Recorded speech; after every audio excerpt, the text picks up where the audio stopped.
Actual में जिस phase में आप होते जाओगे उस फेज में वैसा हीमोग्लोबिन चेंज होता है। अब होता क्या है सर कि हीमोग्लोबिन क्या है, एक प्रोटीन सब्सटेंस है और हीमोग्लोबिन प्रोटीन सब्सटेंस है, तो प्रोटीन किस चीज़ से मिलकर बना होता है सर? अमीनो एसिड चेन से मिलकर बना हुआ होता है। इसीलिए हीमोग्लोबिन भी किस चीज़ से मिलकर बना हुआ होता है सर? हीमोग्लोबिन भी अमीनो एसिड से मिलकर ही बना हुआ होता है। तो जो एम्ब्रियोनिक हीमोग्लोबिन होते हैं ना, ये 4 प्रकार के होते हैं sir. Grover 1, Grover 2, Portland 1 and Portland 2। कौन-कौन से होते हैं sir embryonic haemoglobin? Grover first, Grover second, Portland first and Portland second. ये क्या हुए सर? 4 प्रकार के कौन से हुए? Embryonic haemoglobin. जब बेबी एम्ब्रियो फेज में था, जब यूट्रस में पल रहा था, तब ऐसा हीमोग्लोबिन बना, जिसको हम एम्ब्रियोनिक हीमोग्लोबिन कह रहे हैं। अब ये चारों के चारों जो हैं, वो क्या होंगे सर? अमीनो एसिड चेन से मिलकर बने हुए होंगे। किस चेन से मिलकर बने हुए होंगे सर? अमीनो एसिड चेन से मिलकर बने हुए होंगे।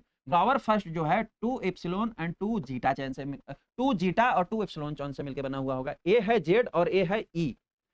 जे मतलब ए है जीटा, ठीक है? और ई मतलब ए है एप्सिलॉन, एप्सिलॉन। ये जीटा और एप्सिलॉन क्या है सर? ये अमीनो एसिड चैन है और यही अमीनो एसिड चैन से मिलकर ये हीमोग्लोबिन बना। हीमोग्लोबिन क्योंकि प्रोटीन है। प्रोटीन हमेशा अमीनो एसिड चैन से ही मिलकर बनता है। इतनी सी बात समझ में आई सर आपको? अगर एम्स में क्वालीफाई होना है तो इस प्रकार से डीपली समझो, तब आपको समझ में आएगा, क्योंकि क्वेश्चन अभी ये पूछा है, अगली बार हो सकता है इससे पूछ दे। क्वेश्चन कोई एक लिमिटेशन नहीं होता है ना, क्वेश्चन किसी से भी पूछ सकता है। अब आता है ग्रोवर 2।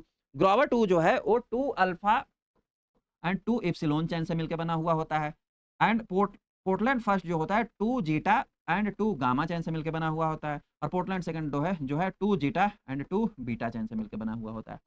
ये 4 हीमोग्लोबिन बनाने के लिए ये 4 प्रकार के अमीनो एसिड के सीक्वेंस बनते हैं।